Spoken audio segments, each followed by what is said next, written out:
I don't just record my intros next to a road, I record them next to the A440, which is a road. Bransfield. I lost count of how many games there've been since the launch of 2010, which was back in 2010. Honestly, I got to 7 and gave up because counting's something for nerds and I'm cool and do things like play the footballs and talk to sexy people in night clubs. So instead of doing this scientifically, I just picked a game from my brain and went, yep, that's the best game of the decade. Metal Gear Solid 5 The Phantom Pain. What a game. I'll start with the complaints because the internet likes those, but also because I want to get them out of the way. It was simultaneously too long in development while also somehow rushed. It makes you repeat missions. It has some difficulty with Big Boss mantling small rocks. It contains a character who has a genuinely good, if not a wee bit wacky storyline that you care about and invest in, but also she's mainly nude the entire time and she works out in the helicopter with a bum in your face because Hideo Kojima is a dirty perv. There are white saviour issues. It has problems is what I'm saying, and few complaints about Metal Gear 5 are totally off the mark. Doesn't matter though, it's the best game of the decade. Nothing else before or since has been able to instill that feeling in me of freedom, and that's what makes it so very special. I'm going to throw in another apparent contradiction here in that the Phantom Pain's own particular brand of freedom isn't quite as free as that in some other titles. You're not absolutely free to go where you want, you can't interact in any way you choose, you can't talk to the monsters, to make a reference that really shows how wildly I misunderstand the YouTube audience. It refers to a magazine, they're printed on paper and you read them. MGS5's freedom is oddly quite limited, but that's where it gets special. See, you're thrown into one of 3 sandpits: Afghanistan, Central Africa, and your own mother base near Seychelles. Your interactions are limited to a few different ways of killing, stunning, or distracting enemies, and you definitely can't talk to the monsters. Well, you can interrogate the mercenaries, but that's not the point. From the early stages, you're taught the rules. You can complete missions how you choose, so long as the objective is met. Be loud, be quiet, be a mix, kill, don't kill, whatever. Sneaking on foot, charging on horse, rain down missile-flavoured fire if you want. It's not that the Phantom Pain is limited, it's that it sets out its boundaries and lets you loose within them. You're free. Within those walls, yes, but free.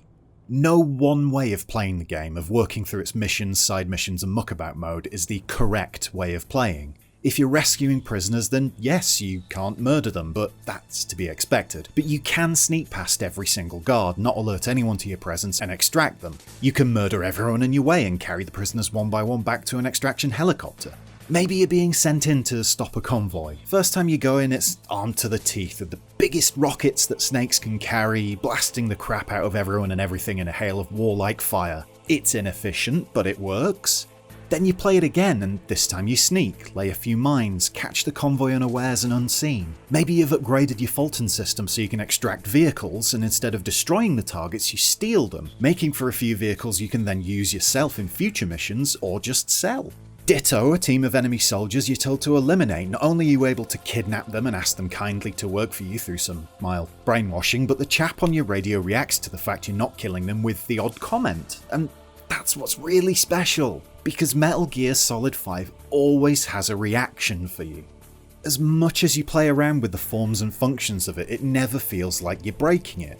Everything seems like it's been accounted for in some way. Destroying radio equipment stops troops from calling for support, meaning you're free to go loud. Making your horse do a poo in the road makes cars driving over it swerve out of control and its passengers momentarily get stunned, giving you an opening to steal, well, the whole car with them in it if you want and can. Lights can be shut out, gun emplacements turned on their owners, you can call in a chopper to gun down everyone if you're having a rough time of it, you can even just run away if it all gets a bit much. Fancy nabbing some local fauna for a conservation project on your home base? Tranquilize a goat, go on. Want to beat the sniper boss without shooting your gun? You can do that. In fact, it encourages you to on repeat plays.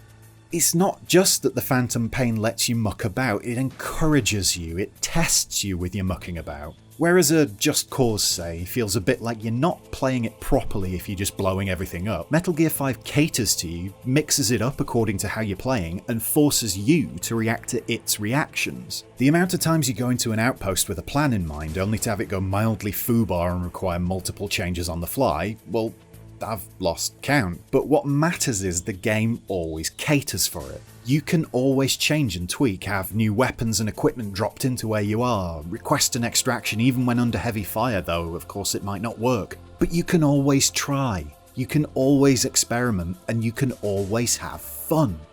Emergent is a word I don't see much of these days, actually. It was a bit of a buzzword this past decade, but it's fallen by the wayside. A shame, because Metal Gear Solid 5 is the poster child for emergent mechanics. Its ability to react logically to your attempts to break the game, to treat any situation as if it had been thought up in Kojima Productions' offices many years before you ever tried it, is near beyond reproach. Can I say it's unpredictably predictable, or is that too twatty? Well, I've already said it, so there's nothing that can be done. More than all of that, though, it shows a real respect for the player, for their imagination, for their ability to play with the mechanics presented to them. As I said, it might be within the walls of a relatively limited sandbox, but what freedom you have inside those walls. And best of all, it even incorporates a bit of Football Manager into things. No, really. Anyone who played Peace Walker will know what I'm on about here. You manage your base when not out and about tranquilizing mercs, building new segments, hiring and firing new troops and support staff, researching new weapons and items, and generally getting down and dirty with the day-to-day admin of a nationless army. Some might find this busy work a distraction from the main event, but some are, frankly, wrong. It's brilliant. Spending 20 minutes deciding which troops should be assigned to which department because you don't want to rely on the computer doing it automatically is absolutely my jam. That's a thing people used to say in the last decade, and it adds a depth to proceedings you otherwise wouldn't find. It even brings a level of attachment to the base and your troops that you wouldn't think possible. You look after these people, and you sometimes, especially if you're like me, actually care a bit about them. I don't like to see my people die, damn it.